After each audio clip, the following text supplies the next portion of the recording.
नमस्कार, स्वागत आहे तुमचं नव्या व्हिडिओमध्ये। आपण आज राधानगरी या ठिकाणची मंदिरं कव्हर करतोय।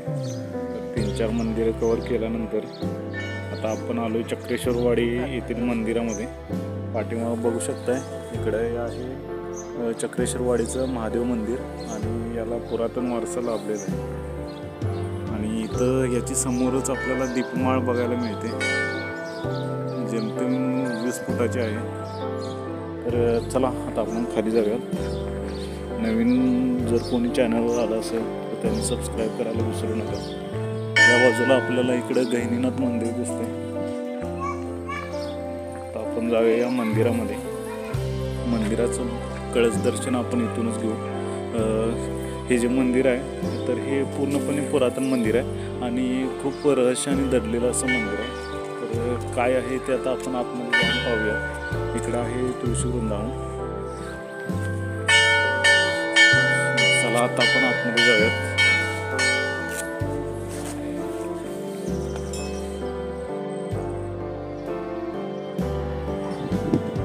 तर मंदिराला आत खाली येण्यासाठी पायऱ्या आहे, इकडे बघू शकता तुम्ही। आता आम्ही आले वरच्या मार्गावरून खाली। इथं समोर कासव दिसतंय आपल्याला। अलीकडे मंदिराचं बाहेर सुशोभीकरण केलेलं दिसते।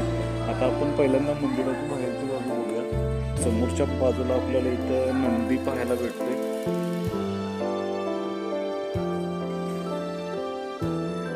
मध्ये जाण्याआधी आपण बाहेरचा परिसर बघून घेऊया। तर समोरच्या बाजूला आल्यानंतर आपल्याला इकडे पिंपळाचं झाड दिसते।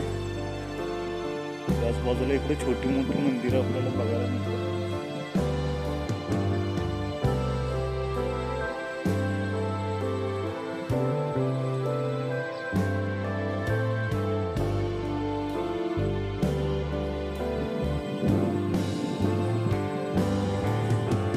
मंदिराच्या या बाजूला आपल्याला एक छोटी विहीर पाहायला भेटते।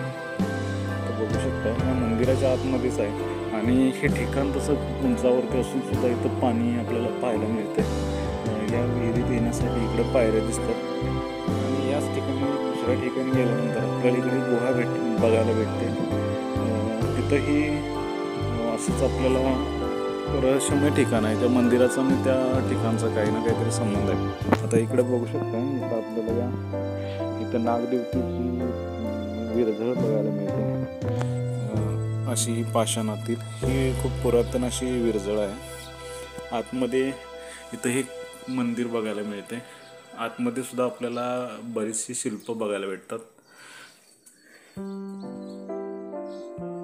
आता आपण जाऊया पुढच्या मंदिराकडे। या बाजूला इथं पाहिलं तर इथं आपल्याला विविध कोरीव काम दगडामध्ये केलेलं बघायला मिळते।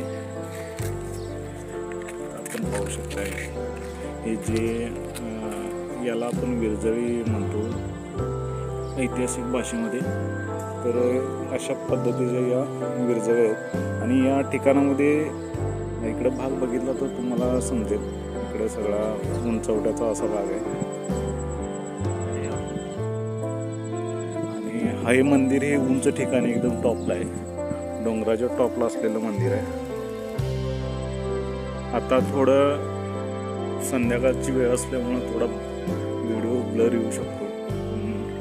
बघू शकता इकडं अशी खाली दरी आहे, तर एवढ्या टॉपवरती हे इकडं मंदिर आहे।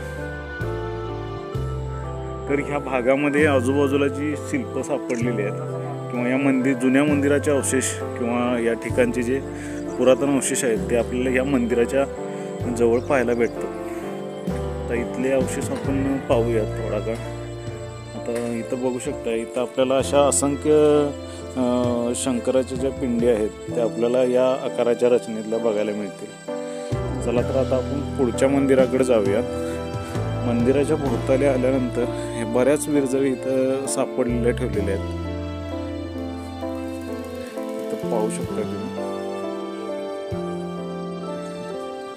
अशा पद्धतीच्या असंख्य विरझळी आहेत। इथं या शिवपिंडी आपल्याला या मंदिराच्या परिसरामध्ये भरपूर पाहायला भेटतात।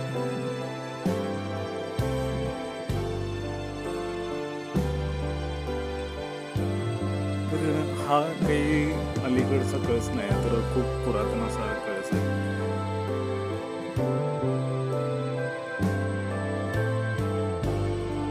इकडे पाहू शकता की जे सापडलेलं आहे अवशेष तिने जतन करून ठेवलेलं आहे.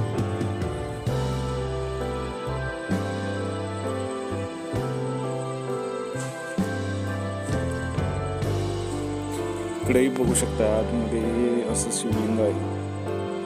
बघू शकता अशी भरपूर शिवलिंग इकडे पाहायला भेटतात.